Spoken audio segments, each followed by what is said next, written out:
Our hitting the books today is called The Devil in the White City. Eric Larson is the writer of this. He's become another one of those historians who likes to take certain events in time, go back and investigate them with some real in-depth research. This one is about the World's Fair in Chicago in 1893. It was very important for so many reasons. One, it's where we got Cracker Jacks from. How about that? But a lot more than that. American architecture for a long time was defined by the buildings that were built there. Electricity, for the first time on a major level, was employed for the World's Fair. People came who had never seen an electric light before. It upped the Paris World's Fair as far as attendance was concerned, and it became a defining moment in a lot of ways for technology in the United States. What's interesting about Larson's book is it's really two stories in one.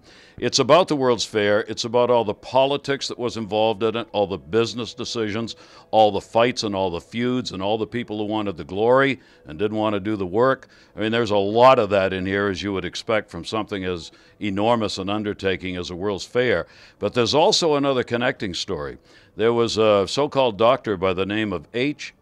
Holmes who became a serial killer and used the Chicago World's Fair to attract young women to his so-called practice in the city of Chicago at a time when people disappeared on a daily basis and were never heard of again. And that's what happened when Holmes got a number of these women working for him who suddenly weren't around anymore. It's a real tough story in that regard, because this guy, he was insane. And the way he killed these people and these young women and what he did to them is a real tough part of this book, but it is part of what went on in Chicago in the World's Fair. It's a really interesting book. It reads like fiction.